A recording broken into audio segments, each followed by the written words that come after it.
Oke, Assalamualaikum warahmatullahi wabarakatuh dan selamat malam teman-teman semuanya.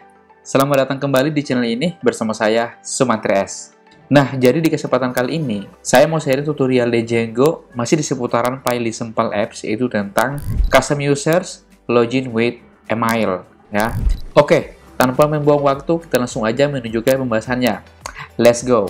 Nah, yang pertama kita ke project dan jalankan. Ini sudah saya jalankan ya. Dan ini kalau misalkan kita ke home, kemudian kalau kita ke blog, itu normal-normal aja gitu ya. Dan ini sebenarnya minggu lalu kita sudah menyelesaikan tentang filter kategori dan artikel terkait. Oke, kita lupa ya. Jadi sebelum melakukan tugasnya, ada baiknya kita perhatikan dulu tugas kita hari ini apa gitu ya. Oke, berarti kita kembali ke Notion. Nah, jadi untuk tugas kita kali ini adalah tugas 7, yaitu membuat custom users login with email gitu ya. Dan untuk statusnya mungkin bisa kita jadikan in progress. Jadi di tugas ini kita akan menambahkan sistem autentifikasi ke dalam aplikasi Sirana ini yang saat ini kita kerjakan. Oke. Kemudian kita lihat di bawah ini adalah workingnya. Pertama, buat aplikasi account untuk dapat membuat custom users sesuai kebutuhan atau keinginan kita. Instalasi aplikasi account di file settings dari project kita. Kemudian perbaiki setiap nama kelas pada file models, views, dan admin untuk penulisan untuk nama artikel. Ini di awal memang sudah salah typo ya, tidak masalah. Jadi hari ini kita membetulkan menjadi artikel yang sebenarnya. Oke, dan seterusnya. Lalu kemudian kita langsung aja buka Visual Studio Code di sini. Lihat di sini tuh masih kosong, belum ada aplikasi account-nya. Jadi kita ke terminal dan mungkin kita matikan aja dulu servernya dan kita membuat sebuah aplikasi namanya adalah account ya. Oke, kita enter, sip, maka di sini tuh sudah ditambahkan sebuah aplikasi baru yaitu account. Oke, kita jalankan aja servernya, running server, dan kita buka settings dari project, lalu kita scrolling ke bawah untuk lakukan instalasi aplikasi yang barusan kita tambahkan. Oke, gampang ya. Kita sudah pernah melewati proses ini. Oke, kemudian yang kedua itu adalah kita memperbaiki nama dari artikel ya. Berarti kelas artikel itu adanya di models dari si blog yang ini. Oke, ini kita klik aja. Dan kalau misalkan kita lihat ini ya, ini salah penulisan ya. Yang seharusnya itu adalah artikel seperti itu. Oke, ini bisa kita benarkan aja. Kita copy dan kita lihat penulisan apa yang masih mengandung artikel yang salah gitu ya. Oke. Kemudian kita ke views dari si blog. Lihat ini ada artikel. Kita Ctrl D atau Command D seperti itu. Oke, masih ada dan kita Ctrl V untuk pastenya. Oke, mantap ya. Kemudian kita ke admin dari blog juga, lihat di sini masih ada. Oke, beres. Untuk artikel, nama artikel kita sudah sesuaikan yang benarnya. Oke, mantap teman-teman semuanya.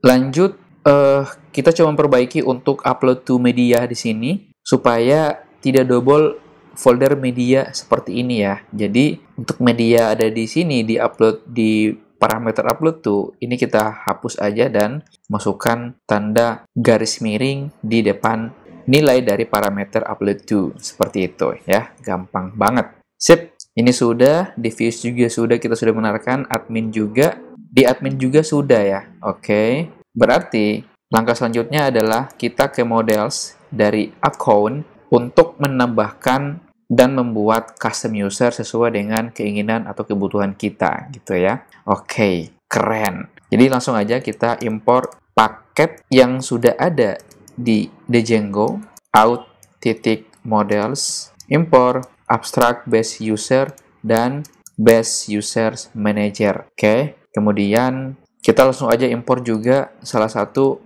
paket utils atau utilities atau tambahan, import time zone ya, karena memang di user itu kita menampilkan atau menambahkan field dari tanggal lahir.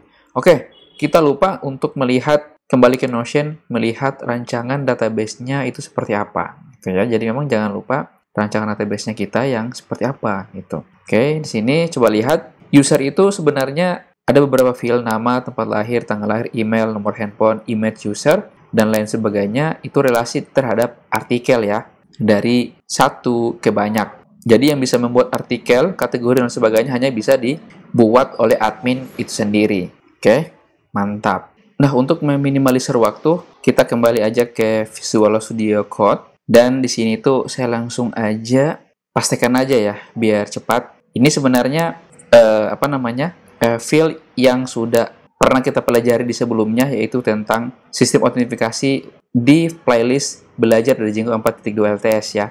Nanti kalau misalkan teman-teman mau sesuai kebutuhan, silahkan tambahkan field aja sesuai dengan kebutuhan teman-teman. Nah, cuman sini kalau kita lihat, itu ada salah satu field yang belum masuk untuk di kelas user, yaitu adanya ini, image user ya. Berarti di sini tuh kita tambahkan aja img users models image field, ini kita jadikan blank sama dengan true. Kemudian upload to, ini kita jadikan sebagai default dari users, dan default mungkin bisa kita buat profile.png. Nanti akan kita siapkan gambar defaultnya itu profile PNG. Oke. Nah, karena kita mau jadikan email sebagai username kita, tentu kita harus menambahkan parameter unique sama dengan true. Ya, jadi ini adalah salah satu persyaratan untuk kita menjadikan username field itu adalah email ya. Jadi di sini saya menggunakan email, cuma kalau misalkan teman-teman menggunakan nama juga boleh, tetapi dengan diikutkan sertakan parameter unique true ini. Oke, teman-teman semuanya. Nah, untuk required field ini sebenarnya opsional. Jadi ini merupakan sebuah string ya, parameter ketika kita membuat create super user ya. Jadi merupakan tambahannya sebenarnya required field. Jadi di sini saya ambil nama, teman-teman juga bisa mengambil apapun, nomor handphone dan lain sebagainya. Cuma nanti di sini untuk variabelnya teman-teman menyesuaikan dengan yang teman-teman inginkan ya. Misalkan nomor handphone ya berarti di sini nomor handphone. Oke, mantap. Gampang ya. Teman-teman semuanya, sebentar. Kalau kita lihat di sini ada terjadi error. Oh, kita lupa koma di sini. Oke, sip. Nah, kita sudah memodifikasi atau merubah model dari si blog untuk artikel, views, dan juga adminnya. Dan kita juga sudah menambahkan 2 buah kelas user manager dan users untuk kebutuhan custom user kita. Jadi, sebelum kita melakukan migration, kita harus reset dulu database-nya. Ya, caranya mereset adalah dengan kita mendelete database yang sebelumnya. Oke, ini kita delete aja. Kemudian kita lihat di aplikasi blog ada folder migration. Jadi yang dihapus adalah ini ya, 001 dan 002. Berarti sudah 2 kali kita melakukan migration atau migrasi ya. Ini kita hapus aja seperti itu. Kemudian kita ke kontak. Oke, kontaknya baru sekali. Kita delete. Kemudian kalau kita ke account, ini tentu belum ada ya. Cuman teman-teman, saya sarankan jangan menghapus folder atau file ini ya. Dan ini nanti akan timbul masalah baru. Oke, mantap teman-teman semuanya. Oke, langsung aja kita buka terminal di sini. Kemudian kita menggunakan perintah make migration seperti itu dan python manage.py migrate. Migrate. Oke. Nah, sebelum kita melakukan untuk membuat perintah dalam membuat create super user, kita lakukan sebuah penambahan string variabel di user sini. Mungkin saya ke bawah.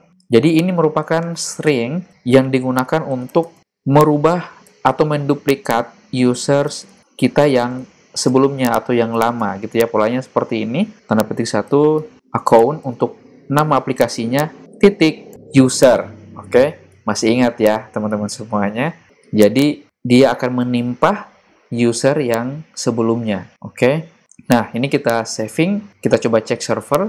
Oke, servernya mati, nggak masalah, kita jalankan aja kembali, narik, kemudian kita ke sini, dan enter. Oke, untuk emailnya kita jadikan aja sebagai admin dj.com, namanya itu admin, passwordnya admin123, again admin123. Ini kita hiaskan aja, berhasil, kemudian jangan lupa kita ke file admin dari si bukan kontak, tetapi admin dari account. Kemudian di sini tuh kita impor models, impor user, cukup user aja ya, dan kita lakukan register terhadap kelas model user. Oke, mantap. Ini kita saving. Kalau misalnya kita ke sini dan login di adminnya, ini saya reload ulang dan kita admin dj.com, kemudian admin 123, sip, mantap ya, sudah ada usernya di sini, ini masih ada satu. Kalau kita ke kategori, tentu masih kosong ya, jelas karena kita sudah lakukan reset database-nya yang lama. Kalau misalkan ini saya reload, ini juga akan hilang. Oke. Nah, kita coba sedikit memodifikasi untuk menampilkan informasi ya, supaya sama seperti untuk pilih kategori yang minggu lalu, untuk informasinya gitu ya. Berarti kita ke Visual Studio Code, dan kita ke file index dari si blok. Ingat, ini masih di daftar blok ya, berarti masuk di template index dari si blok. Kemudian kita scrolling ke atas, nah di sini dia, adanya di sini. Berarti untuk row ini di bawah call MD9, ini kita duplikat aja, kita cut aja. Kemudian kita buat sebuah statement if, untuk nilainya itu kita tambahkan articles. Ini variable object yang ada di konteks dari si views untuk index. Oke, ini kita enter ke bawah. Kemudian kita tampilkan untuk yang else-nya, dan ini yang turunnya kita pastikan yang tadi. Mantap. Nah, yang else di sini itu kita tambahkan kelas alert ya, alert info, tambahkan paragraf, mohon maaf artikel belum tersedia, seperti itu. Oke, mantap teman-teman semuanya. Ini ketika saya reload, tuh jadinya muncul seperti ini, kan lebih keren ya. Nah, nanti di sini jadi tugas teman-teman, silakan berkreasi. Oke, gampang ya, sudah ada contohnya kok. Sip. Oke, kita coba tambahkan, kita samakan aja ya, menambahkan 3 buah artikel dan 3 buah kategori. Kita tambahkan aja dulu yang kategori di sini, kita add kategori, kemudian titelnya di sini. Sebentar, ini terjadi keliru karena apa? Karena masih ada slug kategori di sini. Berarti kita ke models dari si blok ya, untuk di slug kategori ini kita tambahkan sebuah parameter editable, kita jadikan false aja. Ketika saya reload, slug-nya itu akan hilang. Oke, gampang ya teman-teman semuanya, karena kita sudah pernah melalui itu. Beda dengan kalau kita tidak melaluinya, akan sedikit sulit. Ini kita upload gambar si Python, kemudian save and another. Ups, sebentar. Ini terjadi foreign key constraint filet. Nah, jika muncul seperti ini kan sudah pernah di video pembelajaran dari yang 4.2 LTS sebelumnya. Kalau muncul seperti ini, berarti ada memang salah satu tabel yang tidak berelasi, gitu ya, atau belum kita masukkan relasinya. Makanya kita reset database-nya kembali, gitu ya. Tetapi sebelum mereset database-nya, kita coba cek di models dari account yang ada di sini. Model dari si blok. Oke, lihat di sini. Kalau kita lihat berdasarkan rancangan database, user itu berelasi dengan artikel ya. Oke ya. Nah, inilah kenapa dia memunculkan data error foreign key is not constraint filet ya, atau integrity error. Nah, berarti kita ke Visual Studio Code sini, dan di sini itu kita tambahkan sebuah field users, kita buat models, itu relasinya ke kelas users yang ada di sini, di aplikasi account. Cuman, di Django itu tidak menyarankan kita untuk melakukan relasi secara langsung, seperti yang kita lakukan di kategori ini. Tidak seperti itu. Kenapa demikian? Karena pertama kita sudah lakukan di setting sini untuk mana tadi itu? Di sini ya, ini untuk mengganti kelas user yang ada di Django atau aplikasi kita. Lihat, ini biar cepat kita kopikan aja. Jadi ini sebenarnya kelas user ya yang ada di models account, cuman digantikan seperti ini. Out user model untuk string variabelnya. Berarti kita ke models di blok. Pertama, kita import settings, adanya itu di paket Django konfigurasi. Sebenarnya di situ ya, untuk conf. Kemudian kita import settings, seperti itu. Mudah. Kemudian kita settings, titik, pastikan aja yang tadi, out user model. Kemudian on delete sama dengan model, titik, cascade, defaultnya 1. Ya. Kenapa 1? Karena berdasarkan dengan ID di database kita untuk si users, itu hanya baru ada admin ID 1 ya, yang ada di sini. Jadi defaultnya kita jadikan sebagai admin, sebagai pengendali penuh terhadap aplikasi kita ini, termasuk membuat artikel, kategori, dan manajemen lain-lainnya. Ya, mantap teman-teman semuanya. Nah, berarti untuk langkah ini kita harus lakukan reset database yang kedua ya, Untuk kedua kalinya, berarti kita hapus lagi untuk file migration-nya di semua aplikasi, baik itu aplikasi blog, account, dan kontak. Oke, seperti itu. Ini kita delete aja semuanya. Oke, lalu kita buka terminal dan kita lakukan generate kembali make migration. Oke, dan migrate seperti itu. Lanjut membuat super user admin@dj.com, namanya adalah admin, kemudian passwordnya admin123, again admin123. Kita yeskan aja di situ. Oke, successfully. Kita kembali ke terminal dan cek berjalan lancar untuk servernya. Ketika ini kita reload, oke, keluar nggak masalah karena kita sudah reset database yang kedua kalinya. Kita login aja. Kemudian kita coba lihat, oke, masih kosong, kita add kategori, Python, kemudian kita choose file, logo Python, save and others, mantap. Kemudian Django, choose file, kita pilih aja Django di sini, save and others, kemudian kita samakan aja dengan kategori yang sebelum-sebelumnya ya. Untuk gambarnya kita kosongkan aja dulu. Oke, jadi kita sudah punya 3 buah kategori. Nah, di sini lihat ada satu penambahan users, yaitu hanya ada untuk admin saja ya, sebagai pembuat artikelnya. Misalkan bahasa pemrograman Python, kita choose file, sebentar untuk gambarnya itu kita ambil di project blog, kemudian kita ke static image, kita ambil yang ini aja ya. Kemudian ini cuman sedikit narasinya, ini kita copy dan kita pastikan aja di sini. Kita saving, oke. Jadi sudah ada 3 buah artikel. Kita ke sini dan reload. Mantap ya, muncul ya. Kita ke Python ada, Django ada, teknologi ada gitu. Sip. Oke. Nah, berarti langkah selanjutnya adalah setelah kita menambahkan user, kita harus membuat sebuah wadah untuk login dari user aktif atau user biasa. Tapi sebelumnya untuk mengecek ya, jadi kita akan membuat permission check yang sangat sederhana, khususnya di dalam navbar yang ada di sini. Oke, nanti kita akan coba buat sebuah menambahkan if apa nanti yang kita munculkan di sini. Nah, untuk di sini nanti kita coba tampilkan daftar ini sebagai email ya, email user yang sedang aktif, dan ini ada logout-nya. Berarti kita harus lakukan ngecek dulu ya, apakah ada user yang sedang aktif atau tidak. Untuk melakukan cek permission yang sangat sederhana, berarti kita ke file navbar HTML. Ini sudah pernah kita pelajari sebelumnya ya, teman-teman semuanya. Ada di topik autentifikasi sistem.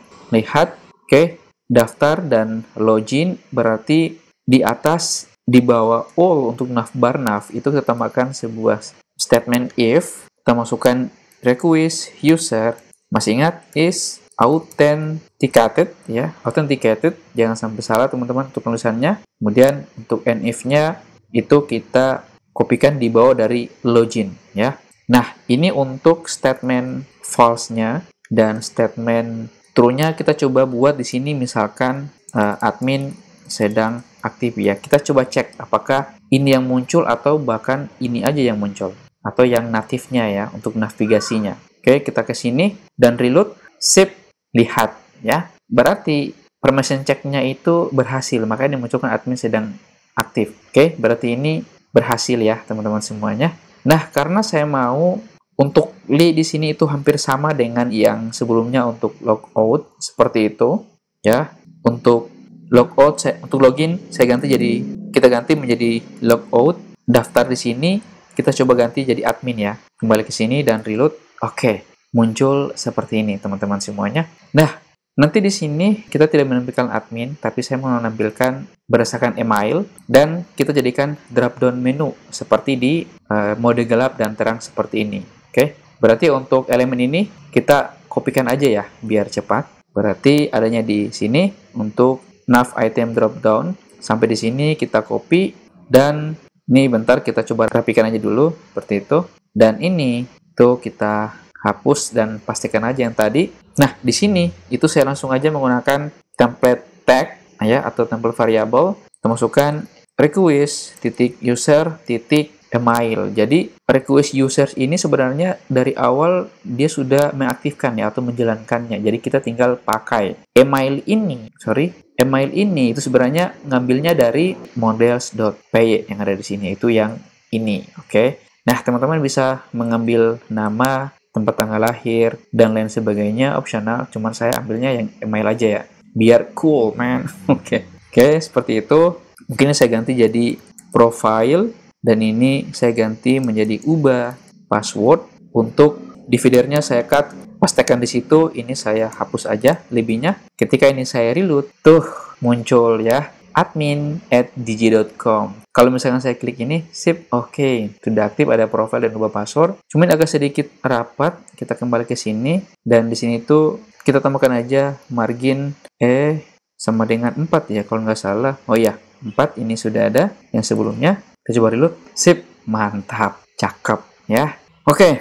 Nah, sekarang kita coba lihat di sini ya. Kalau saya pencet logout, itu yang muncul halaman login ya. Ini sebenarnya tidak sesuai sebenarnya. Berarti untuk user saat ini adalah admin, kita coba logout di adminnya dan kita coba reload. Oke, muncul ya, berarti berhasil. Dan kita coba klik tombol login. Nah, ini jelas tentu belum ada aksinya ya, dan jelas memang masih defaultnya atau secara atau yang natifnya gitu. Berarti untuk membuat sistem authentication untuk login ya yang ada di sini dari awal dari pertemuan yang sebelumnya atau pembelajaran Django 4.0 saya sudah pernah bahas untuk membuat sistem autentikasi yang sudah ada di Django ya sebenarnya, tapi itu akan kita tempatkan di URL dari si project my site-nya atau dari si project-nya. Oke. Nah, berarti di bawah atau di atas admin terserah ya. Untuk penempatannya opsional, cuman saya maunya di sini aja. Kita tambahkan aja link path baru. Saya buat aja namanya menjadi accounts seperti itu, koma kita include, oke, tanda petik 1 Django contrib out titik URLs. Ini kita koma, oke. Apa isinya? Jadi kalau misalkan di sini itu saya coba akses nama path yaitu accounts. Di sini ketika saya enter, tuh lihat sudah ada accounts, login, name-nya adalah login, logout, termasuk password change dan password reset password ya. Jadi sudah lengkap sebenarnya. Dan kita tinggal menggunakannya. Caranya gimana? Caranya sangat simpel. Kita ke aplikasi dari account. Di sini itu langsung aja kita tambahkan sebuah file urls.python. Kemudian kita langsung aja impor ya. Django.urls import path, kemudian app name, nama aplikasinya adalah account, URLs partnernya, situ kita path. Nah, di sini itu kita tambahkan sebagai login. Nah, apa selanjutnya? Nah, di sini teman-teman semuanya perhatikan. Kita sudah pernah menggunakan ya salah satu aplikasi Django contrib out untuk tampilan atau views-nya. Berarti di sini itu kita tinggal buat seperti ini ya untuk mengimpor paket dari aplikasi contrib.auth.views. Oke, impor apa yang ada pertama adalah login views.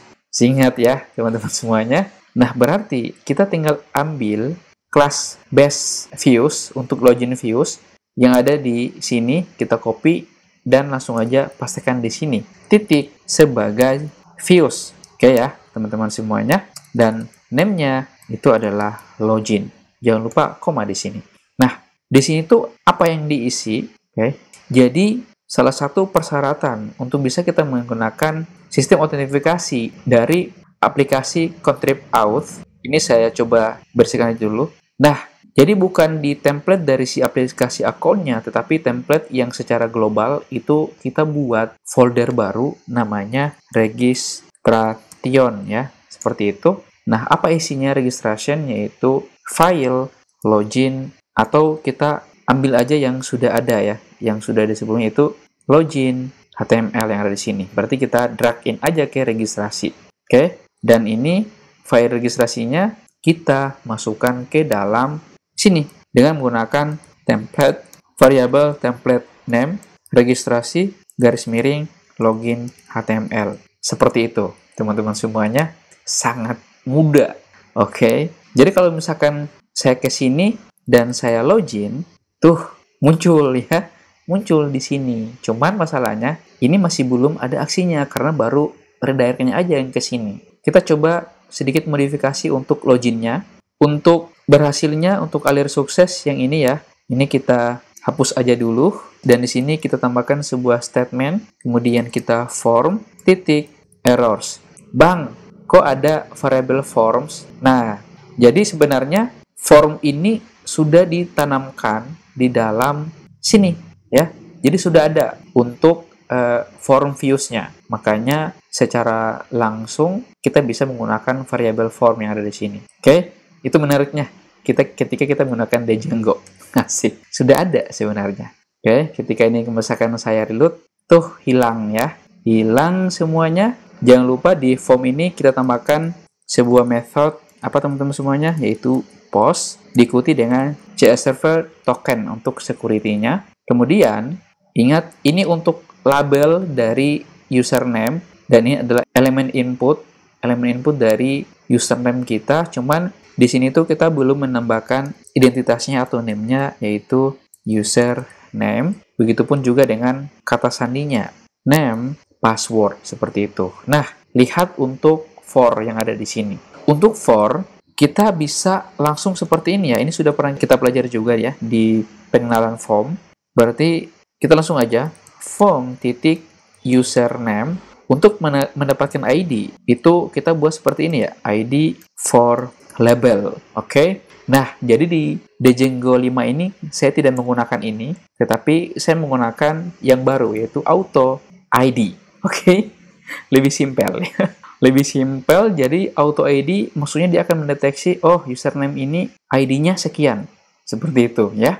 Keren, mantap. Jadi sebenarnya sudah ada di Django 4.2 dan 3 ya. Cuman saya baru terapkan di Django versi 5-nya. Oke. Hal yang sama kita lakukan juga di passwordnya yang ada di sini. Ini kita Ctrl D atau Command D.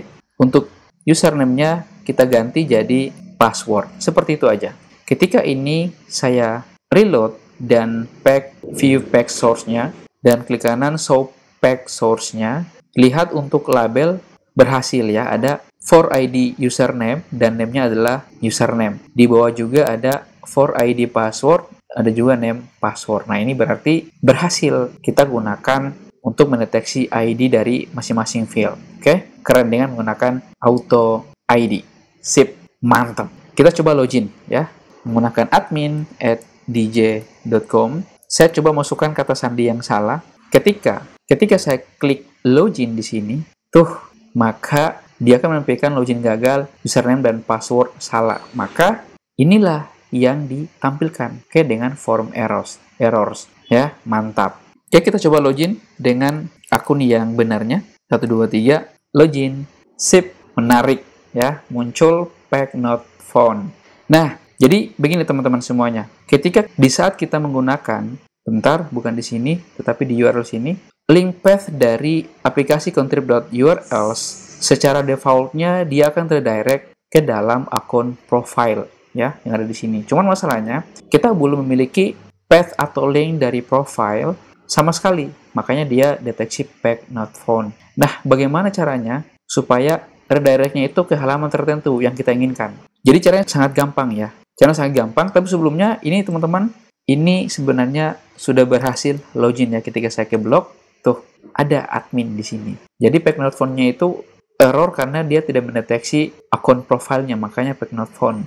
Nah, caranya sangat gampang ya untuk meredirect ke halaman tertentu. Jadi bisa kita redirect ke home area di sini ataupun ke dalam blognya. Kontak pun juga bisa sebenarnya. Nah, tapi saya mau redirect ke dalam halaman blog yang ada di sini ya. Berarti kita ke sini dan kita ke settings.py. Nah, di bawah sini itu sebenarnya kita bisa menambahkan sebuah string parameter untuk login, redirect URL. Jadi sudah ada sebenarnya ya. Mau redirect kemana? Saya maunya ke blog. Oke, bentar. Ke dalam aplikasi blog. Seperti ini aja tulisannya. Sip, mantap ya. Nah, ini teman-teman semuanya sebenarnya ada ya sebuah parameter yang ada di login views. Kalau misalkan teman-teman nggak percaya, kita bisa buka di Django project, dokumentasi, kita coba cari out system, seperti itu, dan ini, kemudian kita cari login views, seperti itu. Nah, ini dia, lihat ada login redirect URL, begitupun juga dengan logout-nya ya. Oke, kita kembali ke login redirect URL. Ini sudah berhasil, kita ke sini, kita coba reload, sebentar, terjadi error, kita coba cek server, oke, mati, nggak masalah, kita jalankan ulang. Oke, kita reload, sip, ini masih login ya, kita coba sebentar, ini saya coba reload, dan kita coba logout, dan ke blok kita reload, tuh, hilang user yang sedang aktifnya, kita coba sebentar, ini untuk loginnya masih belum aktif ya, berarti kita ke navbar yang ada di sini. Bukan login ya, tapi navbar yang ada di sini. Kita cari untuk loginnya yang ada di sini. Nah, ini dia. Ini sebenarnya dia mengarahnya ke account ya. Nah, karena kita belum menambahkan name URL-nya, jadi kita masih menggunakan default seperti ini. Nanti ada tugasnya yang tersendiri untuk ini. Itu oke. Untuk URL name-nya. Sip. Sebenarnya sudah ada ya, teman-teman bisa lakukan aja. Sudah pernah saya bahas juga. Oke, coba reload di situ. Ketika saya login, ups, bentar, kok ada blok di sini ya? Oke, berarti sini kita account. Sini bukan account tapi pakai S ya. Seperti itu. Kita coba klik login, sip, mantap. Jadi kalau misalkan saya login 1 2 3, oke, berhasil ya, langsung masuk ke admin@digi.com. Cuman di sini logout-nya masih belum berfungsi. Oke. Jadi kita coba selesaikan untuk logout-nya ya, teman-teman semuanya. Nah, ini yang menarik. Jadi untuk logout-nya, di sini itu saya tidak menggunakan untuk bawaan dari Django Contrib Auth. Jadi saya menunjukkan hal yang beda gitu ya. Bedanya apa? Sebenarnya yang jadi pembedanya di sini, kita tetap membuat dua buah link path yang sama, tetapi ini itu include-nya kemana? Ke aplikasi account.url seperti biasa ya teman-teman semua, dan kita masukkan namespace account seperti itu. Jadi kalau misalkan saya reload sebentar, ada apakah gerangan, kita coba cek server no module name acc. Bentar, ini kita jalankan ulang kembali servernya, sip, kita coba reload. Oke, berhasil.